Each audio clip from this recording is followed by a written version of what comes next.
Hello everyone, welcome back to Magnet Brains. मैं हूं स्वाति, आपकी इंग्लिश एजुकेटर। और मैग्नेट ब्रेन्स के इस प्लेटफॉर्म पे किंडरगार्टन से लेके क्लास 12 तक एनसीईआरटी की, सीबीएसई की, प्लस फेमस राइटर्स की सारी books including the UPSC, NEET और जो ओलंपियाड, डिफरेंट कॉम्पिटिटिव एग्जाम्स, मतलब ओवरऑल सारा कुछ जो जितना भी कंटेंट है वो सब आपको यहाँ पे अवेलेबल है, that too for free. Yes, that is the best thing. Magnet Brain के इस चैनल पे आपको पूरा कंटेंट मिलेगा विदाउट पेइंग फॉर एनीथिंग। 1 और 2 चैप्टर्स के बाद you will not be asked to go for any paid subscription. So अब हम स्टार्ट करते हैं हमारी क्लास 6 की English literature engaging English book, जिसमें अभी हम 3rd यूनिट देख रहे हैं। And in our previous video we have already seen the explanation and summary of the chapter uncovering the ghost of Nancy Drew. इस वीडियो में हम इस चैप्टर के क्वेश्चन आंसर स्टार्ट करने वाले हैं। सो स्टार्ट करते हैं। पहला क्वेश्चन है, arrange the following sentences in the order of events in the passage. अब यहाँ पे क्या दिया हुआ है, आपको 7 पॉइंट्स दिए हुए हैं। ये जो 7 पॉइंट्स हैं ये सारे जम्बल्ड हैं, मतलब पहले क्या हुआ और बाद में क्या हुआ वो पूरा जम्बल्ड है। तो इसको मैं आपको सीधा आंसर दिखा रही हूँ क्योंकि सेंटेंसेस पढ़ने में टाइम लग जाएगा। सो यहाँ पे ये आपके आंसर्स हैं, पहले क्या हुआ था और बाद में क्या हुआ था। आप इन आंसर्स को अपनी बुक में मार्क कर लीजिए। सबसे पहले क्या हुआ, Lapin found a clue in a Baltimore library book. सबसे पहले क्या हुआ था, उसे एक क्लू मिला। Lapin located the book American women. उसके बाद क्या हुआ, उसने ये अमेरिकन वुमेन बुक को ढूंढ के निकाला। Lapin discovered that Mildred Wirt Benson had written more than 130 books for children. उसके बाद उसने डिस्कवर किया कि मिल्ड्रेड वर्ड बेंसन इन्होंने मोर देन 130 बुक्स लिखी है children based. Lepin read all the books by Mildred Ward Benson and discovered similarities with Nancy Drew. फिर लेपिन ने क्या किया, जितनी भी मिल्ड्रेड वर्ड बेंसन ने जितनी भी बुक्स लिखी थी उन सबको उसने रीड किया और उसने उन स्टोरीज में और नैन्सी ड्रू की राइटिंग में उसने सिमिलैरिटी भी ढूंढ ली। Then Lapin set up an interview with Mildred Wirt Benson. अपनी इस एनालिसिस को कंफर्म करने के लिए उसने क्या किया, मिल्ड्रेड वर्ड बेंसन के साथ एक इंटरव्यू सेटअप किया। लेपिन confirmed that Benson was Carolyn Keene and finally he was confirmed that Mildred Ward was the actual Carolyn Keene जिन्होंने नैन्सी ड्रू की स्टोरीज लिखी थी। And at last Lepin told Mildred about a court case involving the publishers of Nancy Drew. फिर last में लेपिन ने Mildred को एक court case के बारे में बताया जिसमें नैन्सी ड्रू के पब्लिशर्स इन्वॉल्व थे। So this is how the story took place, right? Next question. Combing through antique stores and mustic bookshelves, Geoffrey said he had truly found a gold mine. So excuse me. यहाँ पे हमको context पे based questions दिए हुए हैं, मतलब chapter से कुछ लाइन्स दी हुई हैं उसके ऊपर बेस्ड हमें क्वेश्चंस दिए हैं।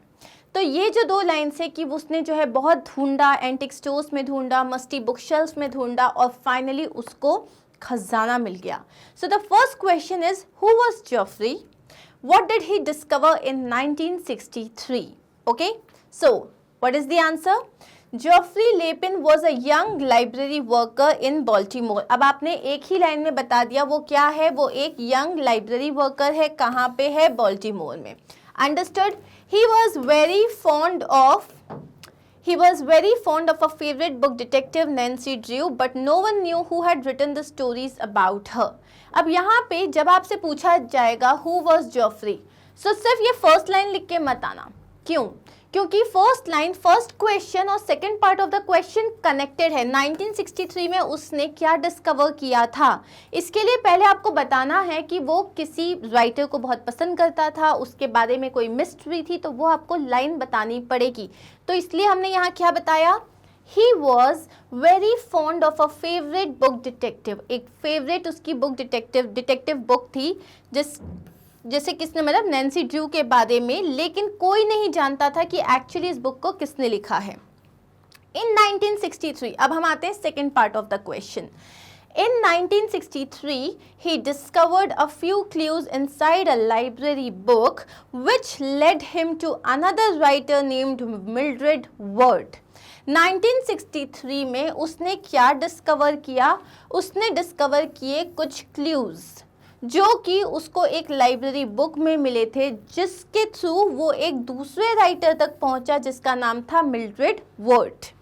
He then compared the writing style and found that she was the real Carolyn Keene.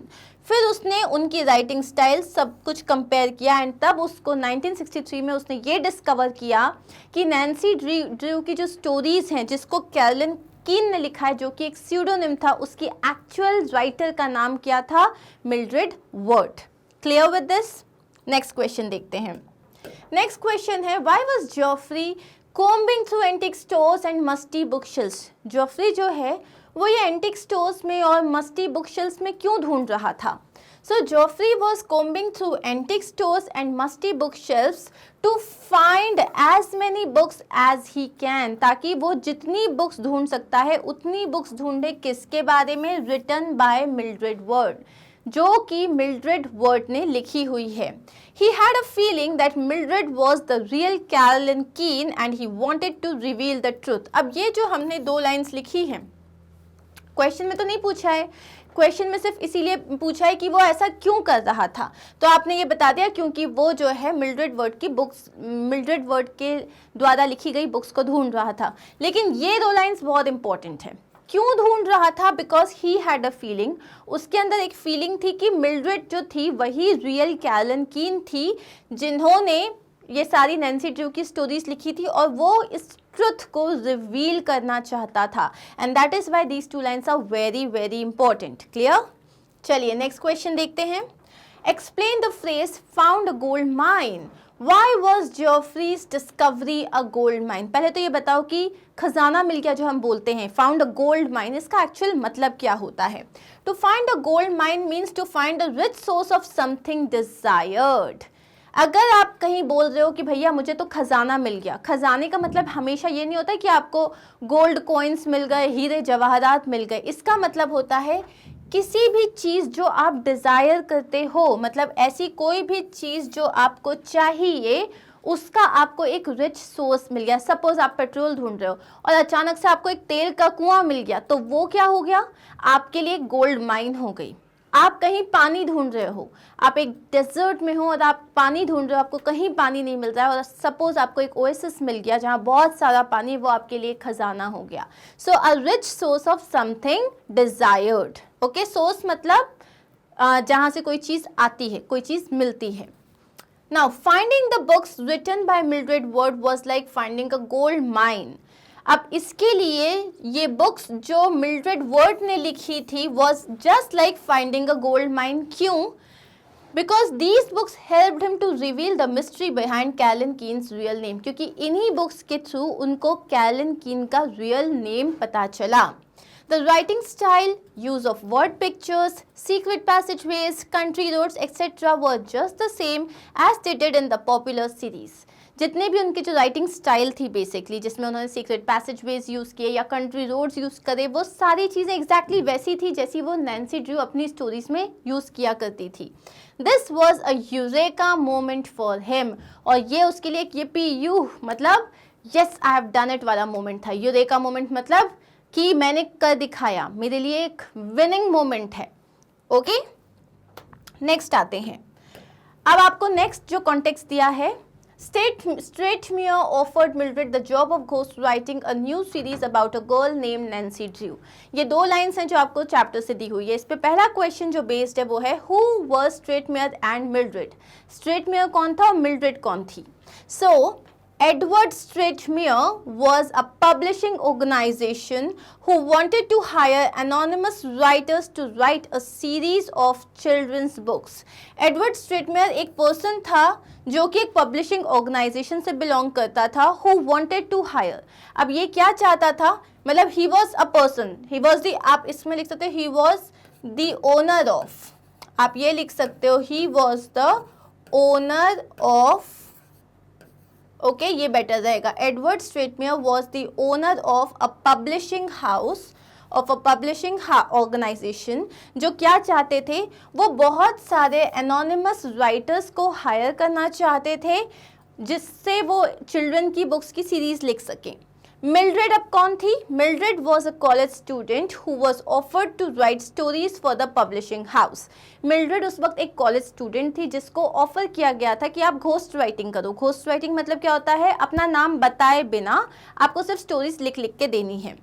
She accepted the job as she wanted to give the readers a girl heroine who was different from any other at that time. उसने ये job उसने ये job को accept कर लिया। क्यों? क्योंकि उस वक्त जो थी वो ऑडियंस को, अपने रीडर्स को एक नई तरीके की हीरोइन देना चाहती थी जो कि बहुत ब्रेव है, जिसके अंदर एक अलग तरीके की फ्रीडम है। अब आपके पास नेक्स्ट क्वेश्चन है, what is ghost writing? Why was Stratemeyer hiring ghost writers? Ghost writing होता क्या है और स्ट्रेटमेयर घोस्ट राइटर्स को क्यों हायर कर रहा था? Ghost writing is a freelance writing where the writer pens a text that is credited to someone else. Ghost writing का मतलब ये होता है कि आपने कुछ लिखा लेकिन आपको उस चीज़ का फेम नहीं मिलेगा, आपको उस चीज़ का नाम नहीं मिलेगा, आप किसी और के नाम के अंडर में ये लिख रहे हो। Ghost writers can write a number of works on behalf of a client, including non-fiction books, public speeches, online content and book proposals. जो ghost writers होते हैं, जो अच्छे writers होते हैं, वो उनको जो है उनको अलग अलग तरीके के काम करते हैं, जैसे कि वो किसी क्लाइंट के लिए नॉन फिक्शन बुक्स लिखेंगे या पब्लिक स्पीचेस लिखते हैं, ऑनलाइन कंटेंट लिखते हैं या बुक प्रपोजल्स लिखते हैं। So anyone who is good in writing, आप उनको हायर कर सकते हो। Now, Stratemeyer was hiring ghost writers to author a series from his own story ideas.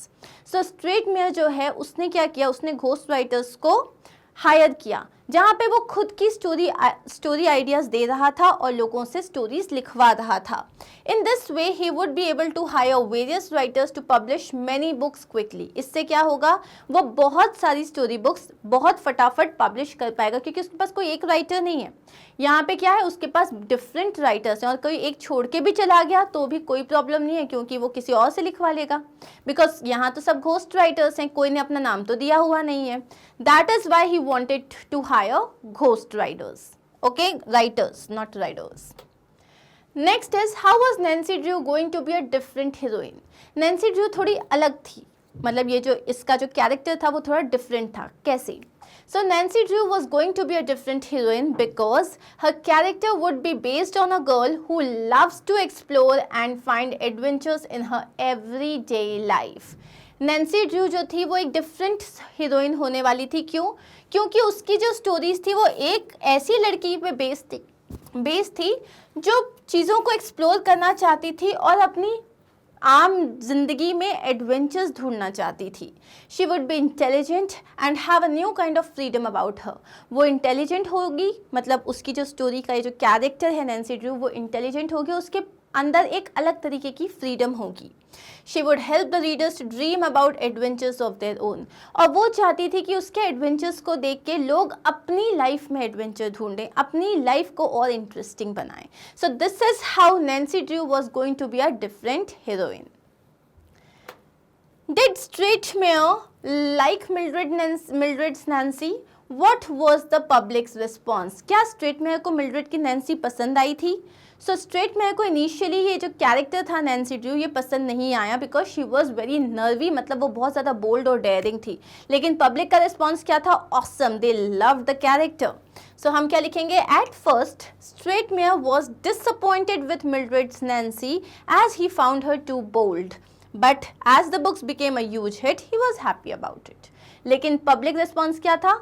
बहुत अच्छा था, तो he was happy about it. वो एक बिजनेसमैन था, उसको पैसा कमाना था, बुक चल रही थी, so he was happy about it. अब आते हैं हम थर्ड पार्ट में, think and answer. Coincidence played a major role in the discovery of the real creator of Nancy Drew. Do you agree? Give reasons for your answer. अब इस chapter में ये जो नैन्सी ड्रू की reality जो थी वो रिवील होने में कोइंसिडेंस मतलब इत्तेफाक का एक भारी हाथ था। येस और no? Of course yes. Suppose आप नैन्सी ड्रू की स्टोरीज नहीं पसंद करते या आपने कभी पढ़ी नहीं है, तो आपने कोई नाम देख भी लिया तो you will worry about it? No. लेकिन ये नाम एक ऐसे इंसान के हाथ आया जिसको वो स्टोरीज बहुत पसंद थी, जो उस ऑथर को ढूंढ रहा था।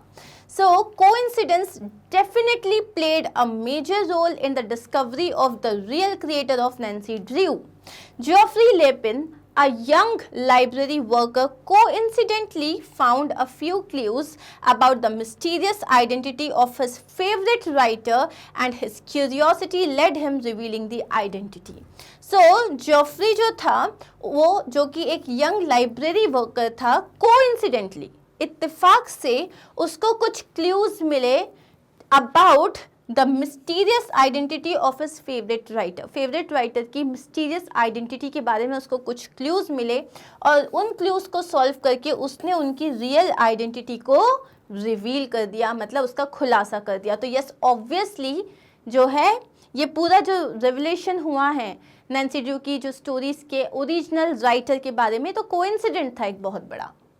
अब नेक्स्ट क्वेश्चन है, What aspects of Mildred Benson's own life helped her shape Nancy Drew's character and adventures? Mildred Benson, मतलब Mildred Ward Benson जो है, उन्होंने अपनी लाइफ में वो एक बहुत एडवेंचरस और अपने ज़माने में बहुत अलग किस्म की महिला थी। मतलब she was very adventurous, she was very bold and daring. So उसी की एक झलक उनकी स्टोरीज की जो कैरेक्टर है नैन्सी ड्रू उसमें आती है। तो यही हमें बताना है कैसे।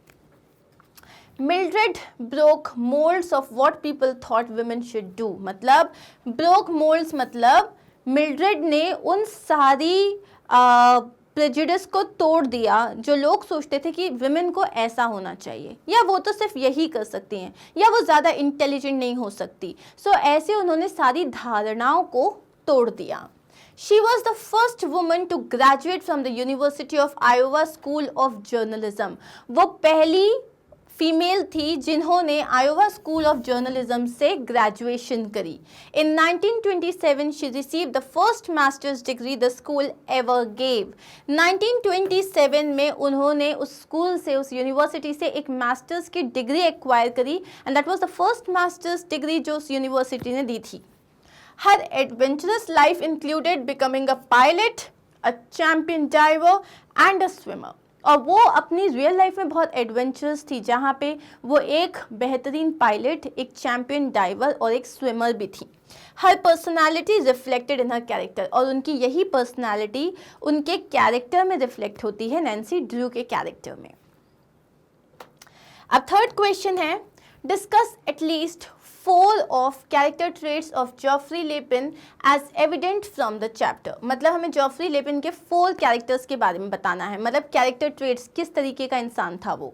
So in the story, Geoffrey Lapin has character traits quite similar to his favorite detective Nancy Drew। तो उसके कैरेक्टर ट्रेट्स जो थे वो उसके राइटर, उसकी जो फेवरेट राइटर थी जिन्होंने नैन्सी ड्रू की स्टोरीज लिखी थी, उनके जैसे ही थे। हिज क्यूरियस, वो बहुत क्यूरियस है, परसिस्टेंट है, मतलब हार नहीं मानता, logical and full of initiative, logic से चलता है और बहुत सारा इनिशिएटिव लेता है खुद से। His curiosity led him to discover the real identity of the author of the Nancy Drew series। उसकी क्यूरियोसिटी से ही उसको नैन्सी ड्रू के रियल ऑथर के बारे में पता चला। Even when he could not find too many clues to help him, even उसको बहुत सारे clues नहीं मिले उसको help करने के लिए, तब भी he persisted and found the connection between Mildred Ward and Carolyn Keene। तब भी उसने हार नहीं मानी और मिल्ड्रेड वर्ड और कैरोलिन कीन के बारे में उसने सिमिलैरिटीज निकाली और फाइनली फाइंड कर ही लिया कि एक्चुअल राइटर कौन है। He logically followed up the clues and in the end took the initiative to set up an interview with Mildred। तो उसने लॉजिकली सारे जो क्लूज थे वो फाइंड किए और लास्ट में एक इनिशिएटिव लिया, उसने एक इंटरव्यू सेटअप किया ताकि वो उसको जो एक उसकी एनालिसिस और इन्वेस्टिगेशन से जो उसको पता चला उसको वो कंफर्म भी कर ले। क्लियर? अब आते हैं नेक्स्ट क्वेश्चन पे, what elements of a mystery story do you find in the chapter. आपको इस चैप्टर में मिस्ट्री के कौन से एलिमेंट्स मिलते हैं? So there are several elements of mystery in the story. इस स्टोरी में काफ़ी सारी मिस्टीरियस एलिमेंट्स हैं। Firstly there was the unsolved mystery of an author. एक अनसॉल्व मिस्ट्री थी एक ऑथर के बारे में। Similar to mystery books, there was a clue in the library book discovered by chance। so एक लाइब्रेरी बुक में एक क्ल्यू मिली जो कि बाय चांस कोइंसिडेंटली डिस्कवर हो गई। लाइक अ फिक्शनल डिटेक्टिव, एक डिटेक्टिव की तरह Geoffrey was a persistent Sikar of the truth. एक डिटेक्टिव की तरह जॉफ्री जो था वो भी लगा हुआ था सच्चाई को ढूंढने में। And in the end the mystery was solve and the truth was revealed. और फाइनली मिस्ट्री सॉल्व हो गई और सच्चाई सबके सामने आ गई। क्लियर? सो अब आगे आते हैं हम वे विथ वर्ड्स ग्रामर पार्ट में। सो यहाँ पे आपको क्रॉसवर्ड सबसे अच्छा लगता है मुझे ये। सो एक क्रॉसवर्ड दिया हुआ है जिसमें आपको डिटेक्टिव स्टोरीज पे बेस्ड वर्ड्स जो हैं वो फाइंड करने हैं। तो ये रहा आपके पास, proof that shows that a person was in another place at the time of a crime. इसको बोलते हैं एलिबाई। मतलब मैं तुम्हारे लिए एलिबाई दूंगी कि नहीं जब ये क्राइम हुआ था तब तो ये मेरे साथ था, उसको क्या बोलते हैं? एलिबाई। सो यहाँ पे आ जाएगा ALIBI। नेक्स्ट है a reason for doing something. Motive क्या है? A person who has a reason for committing a crime. अगर मेरे पास कोई रीजन है कि हाँ इसका ये भी हो सकता है क्रिमिनल, ये भी हो सकता है, तो सस्पेक्ट कहते हैं हम उसे। A person who investigates, investigator, detective बोलते हैं उन्हें। Something unknown, mystery.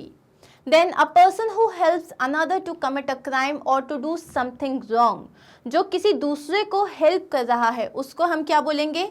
सो यहाँ पे बोलते हैं इसको अकम्प्लिस। अकम्प्लिस मतलब जो किसी गुनहगार को हेल्प कर रहा है। An object or piece of information that helps the police solve a crime। एक सबूत जो कि पुलिस को हेल्प करता है उसको हम क्या बोलते हैं?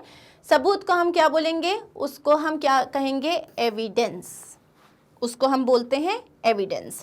And the last one is a statement or thing that helps to prove who committed a crime.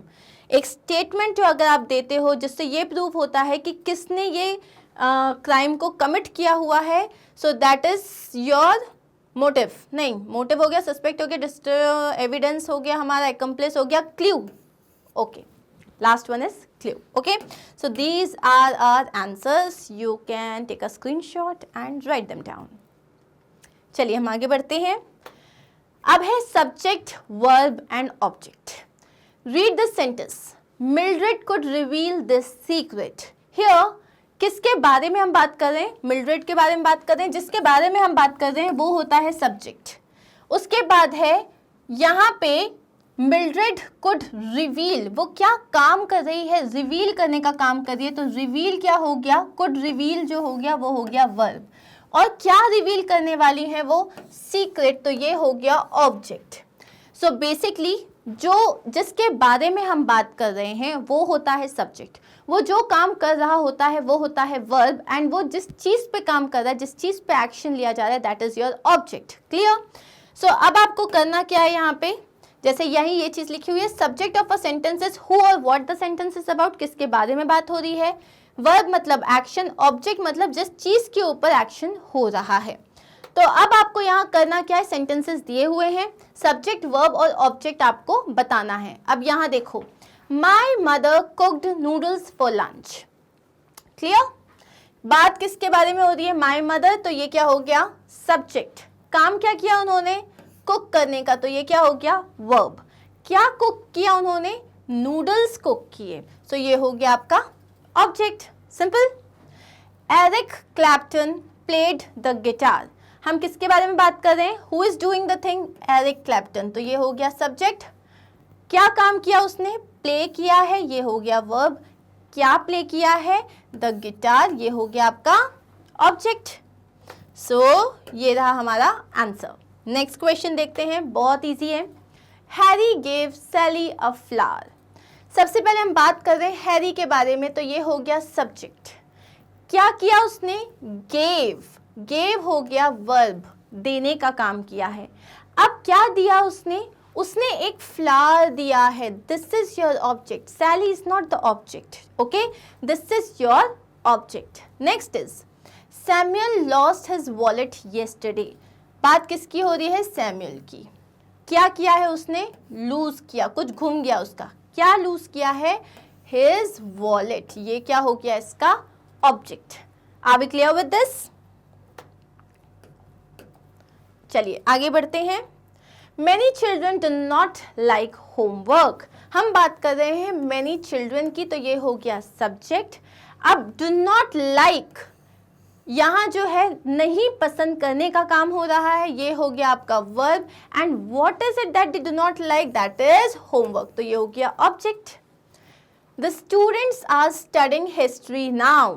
हम बात किसकी कर रहे हैं? स्टूडेंट्स की। सब्जेक्ट आर स्टडिंग क्या हो गया? Verb. And what are they studying? History. तो ये क्या हो गया आपका? ऑब्जेक्ट। क्लियर? सो ये रहे हमारे आंसर्स। चलिए next, agreement of the subject and verb. अब सब्जेक्ट वर्ब अग्रीमेंट हम बहुत अच्छे से पढ़ चुके हैं ऑलरेडी, उस पर बेस्ड क्वेश्चंस हैं। राजा एंड रहीम, अब दो लोगों की बात हो रही है तो प्लूरल लगेगा, सिंगुलर तो आएगा नहीं, तो क्या हो जाएगा? Raja and Rahim are good friends. They dash finish their homework. They singular है या प्लूरल? हम बहुत सारे लोगों की बात कर रहे हैं, तो दे मतलब हो गया प्लूरल। प्लूरल के साथ कभी भी क्या लगाएंगे? Have. They have finish their homework. We dash thinking of watching a film. Again we क्या है? प्लूरल है। वी वॉज आएगा या we were? The answer is we were thinking of watching a film. Sheena dash wearing a beautiful sari. अब Sheena singular है तो इसके साथ हम यूज करेंगे was. Sheena was wearing a beautiful sari. 500 rupees dash a large some of money. 500 rupees, अगर हम बोल रहे हैं 500 रुपीज तो कभी भी आर नहीं आएगा, इज आएगा। Is a large some of money. A pack of monkeys, अब यहाँ पे हम बात कर रहे हैं अ पैक ऑफ मंकीज। ये एक कलेक्टिव नाउन है जिसके साथ हम सिंगुलर वर्ब यूज करते हैं, इज आएगा। A pack of monkeys is creating a lot of trouble. A pack of monkeys are नहीं बोलेंगे, इज बोलेंगे। क्लियर? सो ये रहे हमारे आंसर्स। चलिए आगे बढ़े। अब है complete the sentences using the correct form of the verb. The roses that we bought yesterday. अब यहाँ पे सब्जेक्ट क्या है? रोजेस। रोजेस सिंगुलर है या प्लूरल है? प्लूरल है, तो हम क्या यूज करेंगे? Are. The roses that we bought yesterday are still fresh. You have to concentrate on the subject. Next, Ria, who is a sister of Tina and Tanya's, dash to watch the film. हम यहाँ बात किसके बारे में कर रहे हैं? हम रिया के बारे में बात कर रहे हैं। इसके बाद जो इन्फॉर्मेशन है उसको देखने की जरूरत नहीं है। रिया जो कि इसकी और इसकी बहन है, नहीं, रिया के बारे में हम बात करें। रिया सिंगुलर है तो हम यूज करेंगे वॉन्ट्स। रिया जो कि टीना और तानिया की बहन है, wants to watch film. Aman, my neighbour, Aman जो मेरा नेबर है, goes to library every week. Aman जो कि मेरा नेबर है वो हर वीक लाइब्रेरी जाता है। नेक्स्ट, ये तो हमारे आंसर्स हो गए। Next, Arundhati Roy, one of my favourite authors. अब अगेन आप ये देखो, हम बात कर रहे हैं अरुंधति रॉय की, और one of my favourite authors ये एक्स्ट्रा इंफॉर्मेशन है, इसको आप नहीं देखोगे। सब्जेक्ट क्या है? अरुंधति रॉय। अरुंधति रॉय एक सिंगल वुमेन है, इसीलिए हम उसके साथ यूज करेंगे goes. So Arundhati Roy goes to the library and writes beautifully. Understood? The students, अब यहाँ पे हम बात किसकी कर रहे हैं? बहुत सारे बच्चों की, whose names are on the list will go for the annual trip। क्योंकि स्टूडेंट्स प्लूरल है, goes नहीं आएगा, go आएगा। Neither the captain nor the sailors। अब आपको सब्जेक्ट वर्ब अग्रीमेंट में ये चीज पता है, जब भी हम neither या nor यूज करते हैं तो आपको आपके ब्लैंक के पास वाला सब्जेक्ट देखना है। अगर वो सिंगुलर है तो आप सिंगुलर वर्ब यूज करोगे, अगर वो प्लूरल है तो आप प्लूरल वर्ब यूज करोगे। ये प्लूरल है सो आप इसके साथ आर यूज करोगे। Clear? So neither the captain nor the sailors are to be seen. So these are our answers. Okay, चलिए next. Okay, here we are done. हो गए सारे क्वेश्चंस खत्म। So thank you so much for being with me. I hope आपको subject verb agreement, grammar, question answer सब कुछ clear है। कोई भी डाउट होता है तो you can definitely ask me in the comment section. And here is the good news for you, magnet brains Hindi channel is available for you now. मतलब अब आपको सारा जो CBSE का कंटेंट है या स्टेट बोर्ड का जो कंटेंट है, अब आपको मैग्नेट ब्रेन्स के जो अमेजिंग टीचर्स हैं वो हिंदी में भी अवेलेबल कराएंगे। मतलब आपको अब हिंदी के कंटेंट के लिए परेशान होने की बिल्कुल ज़रूरत नहीं है। So what are you waiting for? Just go subscribe, share this with your friends ताकि सब लोग को हेल्प हो सके। So thank you so much once again. Do not forget to like, share and subscribe. Take care of yourself. Bye.